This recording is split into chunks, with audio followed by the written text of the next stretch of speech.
Half ভাড়ার নামে শিক্ষার্থীদের গলার কাটা সর্বনিম্ন ভাড়া ১০ টাকা। একজন শিক্ষার্থীকে ১০ টাকার ভাড়াও দিতে হচ্ছে ১০ টাকা, আবার ৫ টাকা দূরত্বের ভাড়াও দিতে হচ্ছে ১০ টাকা। এ নিয়ে শিক্ষার্থীদের মধ্যে রয়েছে চাপা ক্ষোভ। সেখানে তারা ভাড়া নেয় আপনার ১০ টাকার জায়গায়, কোনো সময় কারো কাছ থেকে ২০ টাকা নেয়, ১০ টাকা নেয়। এভাবে তাদের নেওয়া উচিত ছিল আপনার ৫ টাকা, সর্বনিম্ন যেহেতু বলছে ৫ টাকা নেওয়া উচিত ছিল ভাড়াটা, কিন্তু সেখানে তারা বাড়ায় নাই। তাদের কিছু বললে তারা উল্টো আরও রিয়াকশন দেয় আমাদের উপর।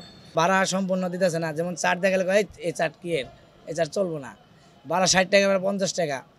আমরা মগবাজার ৬০ টাকা ভাড়া মানে কাউন্টার আমলে আর কি নিয়েছি, এখন তো সর্বনিম্ন ১০ টাকা ভাড়া দেয়। হাফ ভাড়া নিয়ে দুপক্ষই করছেন নানা অভিযোগ।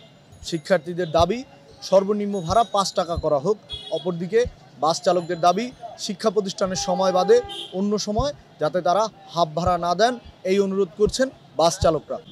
রাত ১১টার সময় আমার গুলিস্তান থেকে সিরিয়াল বললো, তখন স্টুডেন্ট উঠলো। তখন যদি বলি মামা আপনার একটা তো টাইম আছে, সকাল ৮টা বা ৭টা, আগে ছিল আপনার ৮টায়, এখন দিচ্ছে সকাল ৭টায়।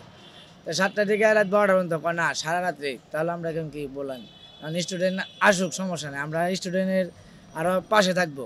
আবার একটা নিয়ম আছে, স্কুলে টাইম এই কটা থেকে এই কটা পর্যন্ত স্টুডেন্ট ভাড়া দিতে পারবেন। তারপরে দেখা গেছে কি রাতে 10টা বাজে উঠেও স্টুডেন্ট ভাড়া দিতেছে। হ্যাঁ, এখন তো ভাই সব জিনিসের দাম বাড়তি, কথা বুঝছেন। এখন ৫ টাকা একটা চকলেটও পাওয়া যায় না হিসাবে, সেই ক্ষেত্রে গাড়ি ভাড়া কীভাবে ৫ টাকা নেব?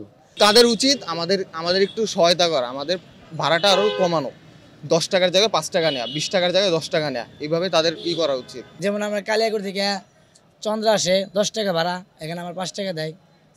সি অফিস থেকে 5 টাকা দেয়। সব বাস কি নাই? আর আমাদের প্রভাতিতে নেয়, এবং কি সব বাসই নেয়, কিন্তু অন্যান্য অনেকের কাছে নেয় না, নেয় তাদের বলতে না, কিন্তু আমার গাড়িতে আমি 5 টাকা নিই। সব বাসে নেওয়া উচিত। হ্যাঁ, আমার মনে হয় সবার কাছে 5 টাকা নেওয়া উচিত। স্টুডেন্ট ভাড়া নিতে গেলে আপনার কার্ড চাইলে অনেক স্টুডেন্ট বলে তোমাকে কার্ড দেখাবো কেন, এই করে। আবার যারা ডেট নাই তারা বলছে আমরা ফার্স্ট ইয়ারে অনার্সে ভর্তি হয়েছে, আমাদের কার্ড পাই নাই, হয়তো কেউ ভর্তি কার্ড দেয়, এরকম আমরা মানি। শুক্রবারে বন্ধ থাকলে, বন্ধ ছিল তখন তো কোনো কথা ছিল না, এখন শুক্রবারে এলাও করছে, তো আমরা শুক্রবার হলেও নেই। এখন মনে যাইতেছে 11টার সময় আমরা যাইতেছি, তখন বলি স্টুডেন্ট। এই ক্ষোভ থেকেই মাঝে মধ্যে শিক্ষার্থী ও বাস হেল্পারদের মধ্যে ঘটে যাচ্ছে অনাকাঙ্ক্ষিত ঘটনা। শিক্ষার্থীদের প্রশ্ন, তাহলে হাফ ভাড়া থাকলো কই? পাবেল আলফি, 24 ঘন্টা বাংলাদেশ, ঢাকা।